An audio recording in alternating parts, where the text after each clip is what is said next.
Is the video. If you're new to the channel, my name is Jessica Hicks. I'm a corporate recruiter, so I cover a lot of different topics, including jobs related content, companies that are hiring, job advice, and basically tips for job seekers. Occasionally, I also have some conversations that are more economic or social. And today, I want to talk about this article that I saw earlier this week, and the title or the headliner was Black Women Are More Likely to start a business than white men, which with that type of headline, it was pretty startling. I was like, because most of the business owners, at least in the United States, are white men. So I thought it was pretty interesting and almost inspiring as well to see a headline from the Harvard Business Review where they're talking about, okay, Black women are actually more likely to start a business than white men. So it makes me think that, not only are a lot of Black women gaining higher levels of education, which is awesome, but we're also investing in starting businesses. So I thought that was a beautiful thing. And so I'm going to dig into this article. I do have a couple of notes just because there were some highlights that I saw in the article and some things I think Black women are doing really well, and then some things that we might need to look at and just be aware about as we're starting businesses, and also some other great news coming down the pipeline. So let me pull up YouTube because I do not see any comments. I do see two people in here, but I see no comments. So let me pull this up over here just so I can see everything. All right, so I'm digging into this article. So some of the highlights were more around the statistics that I saw. So some of the main statistics that I saw within this article, and I'm going to scroll through here, were around the percentages when they compared, and this is again Harvard Business Review, they compared Black, white women, and white men likeliness to start a business. And this was an article that was posted this year in May, so right before the start of summer. And I was pretty surprised actually by these statistics. So when comparing Black women to white women, 17% of Black women were saying that they were in process of starting or were already running a new business. And 10% of white women said that same thing. And then in comparison to white men, that was at 15%. Now, this study is not about Black men. There are no stats in here that I read targeted to Black men. I did see a comment earlier in the chat, but there's no information about Black men in this study. And so that's not what I'm talking about. Hi, T. Davis. How are you? Welcome in. I can see your comment over here. Hopefully you're doing well. So getting into that, I was kind of surprised just due to things that I already knew that Black women have harder chances to get funding. Black people do, of course. And so I was surprised that there were so many women today, May of 2021 this year, that were saying, hey, I'm in the process or I'm running a new business, right? So that's the good news. In the United States, Black women are at a higher percentage and likelihood of starting a new business. You're doing good. Glad to hear that. Hey, LaTanya, how are you? Oh, thanks for watching the ads. Okay, so that's the great news, right? But when you dig into the statistics, let me kind of scroll down here.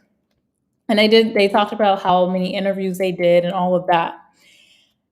The type of businesses that the Black women entrepreneurs are in and how they get started was actually interesting. Now, I did see a comment earlier that said, let me see if I can read it. Oh, I don't even see it anymore highlighted. Let me see if I can go to all chat. Oh, that's so strange. It doesn't come up anymore. But anyway, someone in the chat earlier was saying that Black women all are in the hair and cosmetics business. And I don't know if that was a dig at Black women or what, but that's actually not true according to the Harvard Business Review.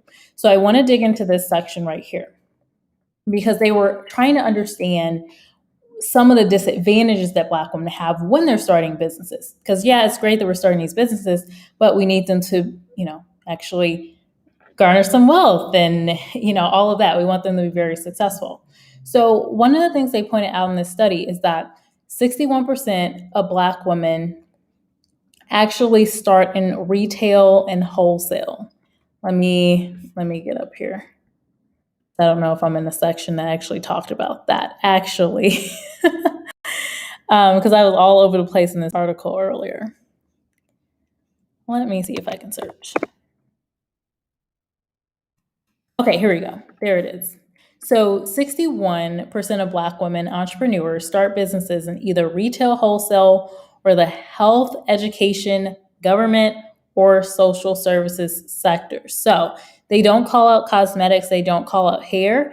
And I actually thought it was interesting that they mention health because I know a couple of women that right after high school or college, they went into home health aid businesses and they were making money. The other businesses that I know personally of women, of like them going into business, are now, I will include obviously hair, but from personal experiences of folks right out of school getting into businesses, cleaning services, and healthcare. Like that's the biggest one, starting their own home health aid business, and then government contracting.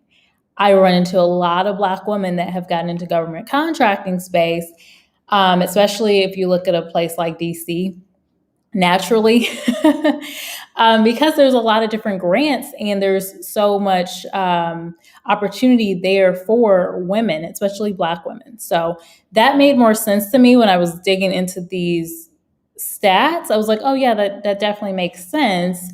Now, obviously, to the person that commented in the video, yes, there's women that start hair businesses, or they're hairstylists, or they're selling beauty products, Mary Kay, or I don't know all the different ones because I've never sold them.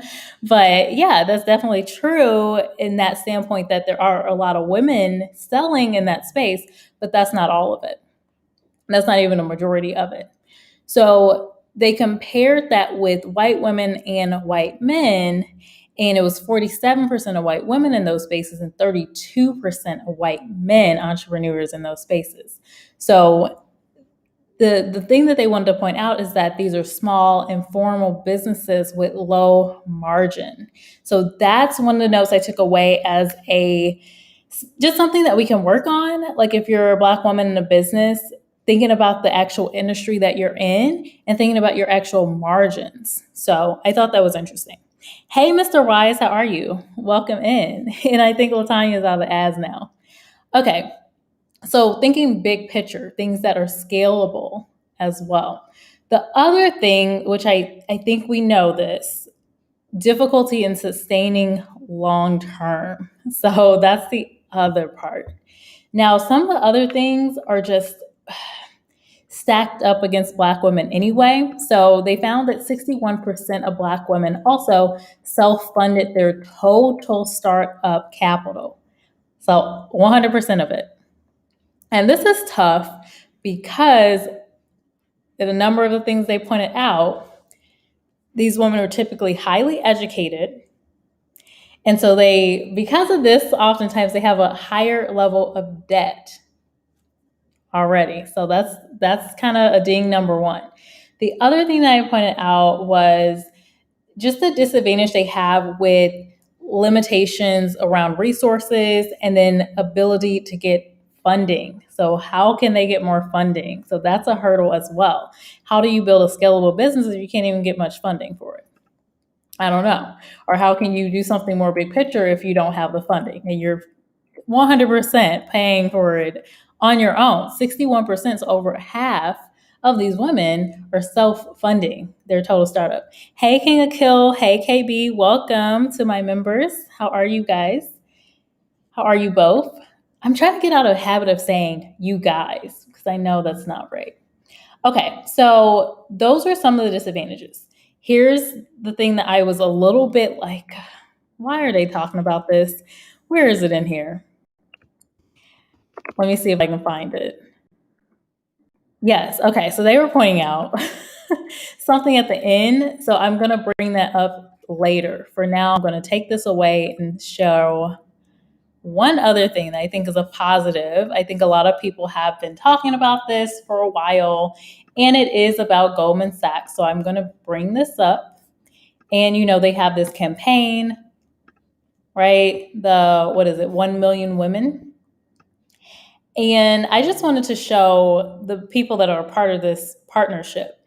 It's a lot of Black women, but I said I was going to really talk about Black men, but I will highlight that there are 2 Black men, I think. Is he Black? I don't know. I don't know, maybe. Oh, president and CEO of National Urban. Oh, yeah, then he's probably Black. Darren Walker. So we see a mixture here. Issa Rae is on this panel, all these contributors, and Secretary Condoleezza Rice, right?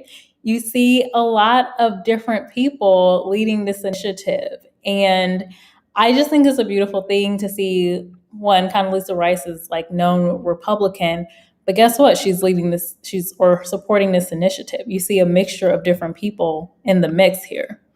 Now, let's go back to Goldman Sachs. So what is the strategy with them? So their overall strategy, I'm not going to read through this whole article, but they're saying 1 million Black women. Their goal is to invest $10 billion direct in capital to Black women. And their other goal is to make sure that they are actually listening to Black women, as per you saw a mix of Black women on that panel, and they are putting their money where their mouth is. They are investing in Black women. So the goal for them is to have a 90% wealth gap. So they want that gap to close by 90%. And then 0.3% of venture capital funding, which if you're thinking about billions and billions of dollars, that's great. Now, I want to have just the visuals they put in here, because again, they do not talk about Black men in here. They're nothing about Black men that really are focused on Black women. And the reason why is they're saying Black women are foundational to their families, communities, and the U.S. economy. And we talked about that when I spoke about the number of women that are breadwinners for their family.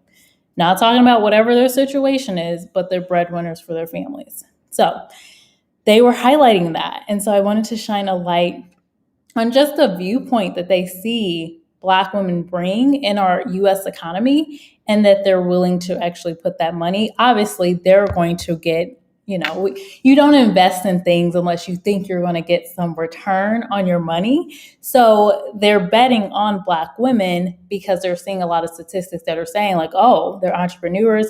They're also making the decisions in their family, they're breadwinners, yada, yada, yada. So that was an interesting thing. And again, guiding light for us, even though there's some areas that we can work on with, looking at things that are not low margin. We need more access to capital. Well, here's one solution that is at play. And then just making sure that we can sustain these businesses long term, which is something that was in the comments earlier. That part was true. So I can't remember, and it's not showing anymore, so whatever. But that person was right about that part. Hey, Partly Cloudy. Hey, Vern, Junk Closet. Shout out to you. Edward came up in here. Okay, let me go see the comments. I'm not seeing these comments. Okay, there y'all go. There y'all go. Okay, I'm missing all these comments. Let's see. King of Kill is making some emojis. Hey, Teddy. What's up, Teddy? Let me see. Let me just make sure I'm not missing anything. Okay. So T says, I didn't mean any disrespect in my response. My sister owns several salons in Atlanta and Charlotte. I know many professional Black women do the same in this area. Hey, I love it. I just wanted to, here's my thing. I just want to make sure that people know these Black women are not all hair salon owners, right? They're also in many other businesses. So yeah. I think that would be tough. I think if there were just Black women solely in hair salon business, and I talked about the hair business and why a lot of Black people haven't been able to really enter those spaces how they want to. However, I think that would still be a little disadvantageous because you don't want to have everyone in just one space. Well, what happens if something, detrimental happens to that space? Like with the shutdowns, people weren't like, women were not getting their hair done. I wasn't going to the salon last year. I was doing my stuff at home. I was like, okay, I got time. I can do it all at home. And I had a couple of natural looks as well. So, I don't know. It would be detrimental. So you want to diversify. T. Davis. Oh, Mr. Wise, I missed your comment. I believe the ones in low poverty go towards hair because it's all they know, but ones that learn in universities are into nursing, healthcare. So, but a lot of us are in poverty. A lot of us start out in poverty. We talked about that in another video. And just referring to the folks, I would say one went to college for healthcare. The other girl, she started in college and dropped out, I think. But, some education. But interesting viewpoint. But a lot of us don't start out super wealthy. My girlfriend, who is also Black, works with government contracts, so I understand that as well. Thank you, T. Davis. Yeah, there's a lot of Black women doing government contracts because, hey, with government, they are looking for Black women to do that with. And then there's a lot of companies that are saying, hey, we get these nice breaks if we do business with people of diverse backgrounds, or they have requirements. If they have government contracts, they have, a requirement. Let's see. I read an article where it said instead of saying you guys, it's just saying you people. Ooh, I like that. I don't think that would go over well all the time. Yes, I don't think I can say you people, but I like, let me see. I think just you all. I think you all. Hey, you all, or hi, everyone. Like, I think that helps, but we are kind of conditioned to say you guys instead of hello, ladies and gentlemen. I think that will work. Now we're even getting into, and I actually had a personal scenario because everyone's changing their profiles. Well, maybe there's a woman that has become a man now. Now she wants to go by, instead of Abby, she wants to go by Steve now. Well, now I have to recognize her pronouns, but my natural tendency, if I've seen the person and they look like a woman, it makes it a little tougher, right? So eventually we're probably just going to get to saying there and you all, and that's it, because no one wants to offend anyone's decisions. It's the HR space. I'm just like, I have to be very sensitive to a lot of these things. Thank you, Partly Cloudy. I appreciate that. Thank you. And cheers. King of Kill is saying the initiative is amazing. I know. Thank you, King of Kill. I think it's amazing. And look, they're being smart. Goldman Sachs, they're being about their business. They're trying to get this return, right? So they're not, look, these businesses are not going to invest money if they don't think they're going to bring a lot of money back to them. Let's see here. Okay, I think I caught everybody. Did I catch everyone? Oh, Partly Cloudy. I missed your comment. Okay, let's see. And then please do hit that like button. If you're in here, hit the like button. Thank you, thank you. Partly Cloudy says, I know several Black women who have their own fashion designs in fashion. Interesting. So I actually just do that in there on the poll. If you did take the poll asking which industry, I just do that in there because we have like Rihanna, for example. She's in the fashion world. And that's what I was thinking about when I just do it in there. But I was surprised it wasn't missing in here, or it wasn't shown in here.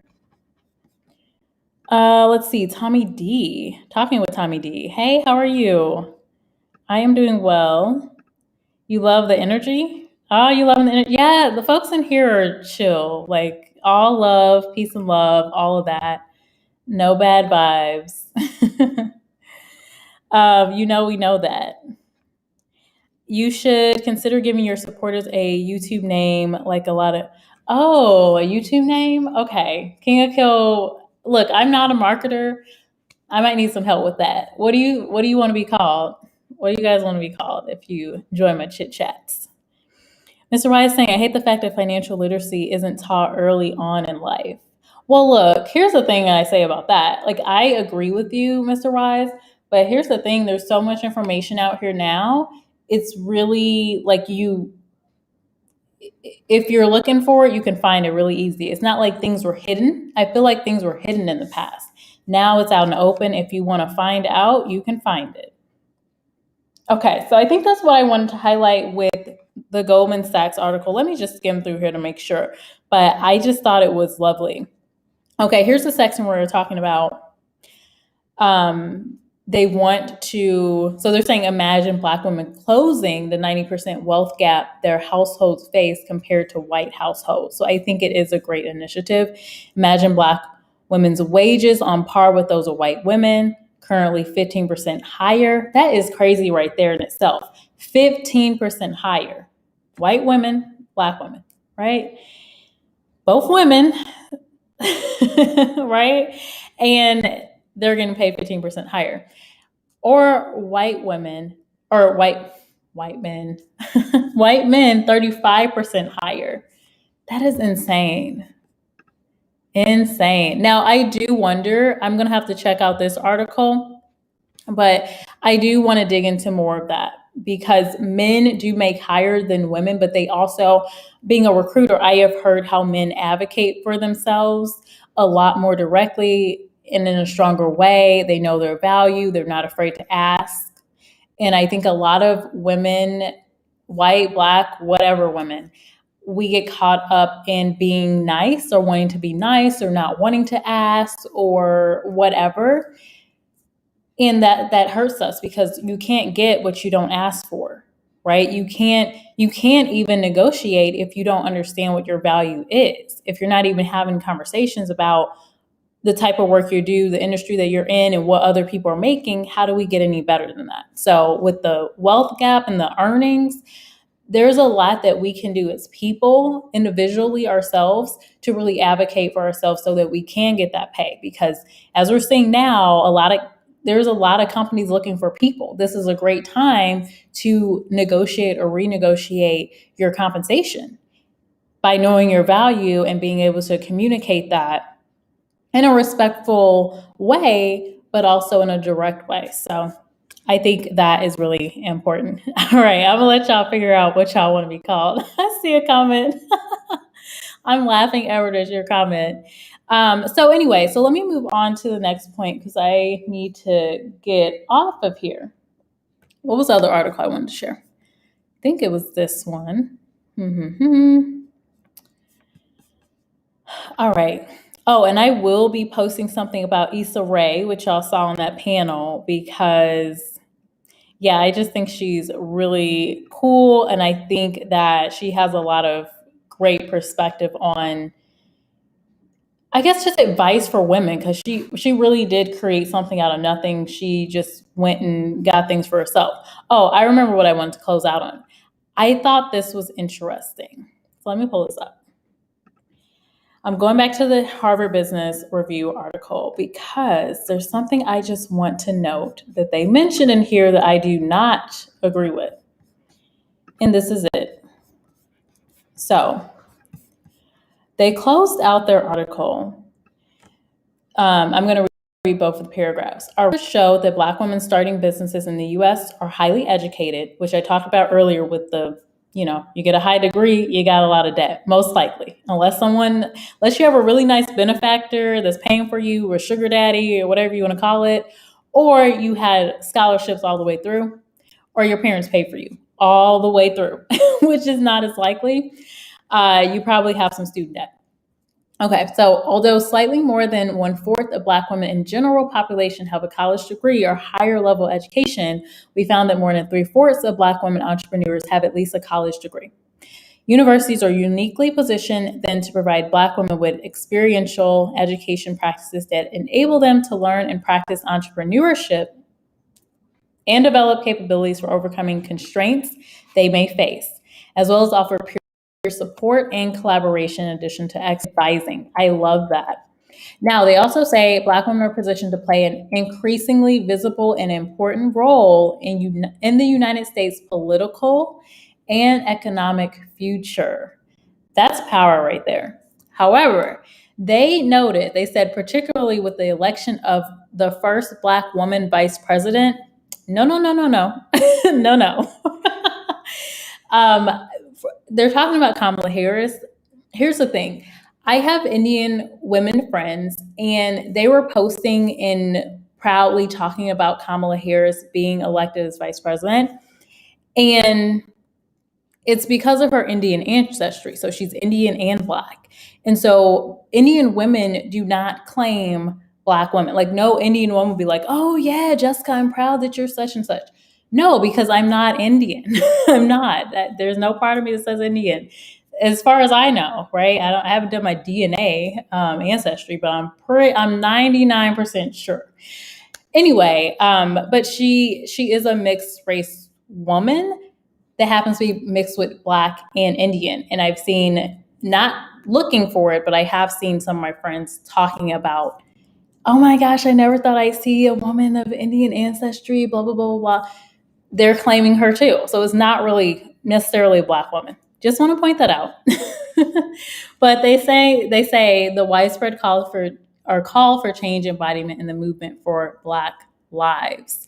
So I do think, obviously, just Black people in general, our Black communities will benefit from this movement, from Black women's entrepreneurship. So I'm really excited to see that and what plays out for so many Black women in the United States, at least. So let me move over and see if there's any comments that I want to call out. Edward is saying Jessica's jobbers. I don't know about that one. I don't know about that one, Edward. Oh man, we're gonna have to keep working on that. King of Kill likes it. King of Kill says that's a good one, Everett. I don't know, because I talk about jobs, but I also talk about other topics. So I don't know if I can. I don't know if I can get with the Jessica's jobbers. I don't know. Let's keep thinking, Everett. Like a puzzle. LOL. I like that idea. And King of Kill is closing it out with Issa Rae is the next Black billionaire. I can definitely see that. That woman is smart, creative, innovative. Yeah, beautiful, like girl crushing a little bit, but yeah, she's just it. So anyway, you're gonna see a post about her next week. And overall, key takeaway is, Black women are doing it. So just keep up the great work. But if you're going into a business, keep in mind low margins. You don't want to go into something that has really low margins. And then you also want to be able to sustain the business long term. You want to make it scalable. And you also want to make sure that you're ideally not 100% funding the business yourself. Unless it's really the game plan you want. You should be able to take into effect different companies like Goldman Sachs that are saying and they're committing to investing in Black women. So don't sleep on that. Use any advantages that you have. With that, I am going to close it out. Be sure to hit the like button, and I will see you guys I will see you all in the next video. Bye.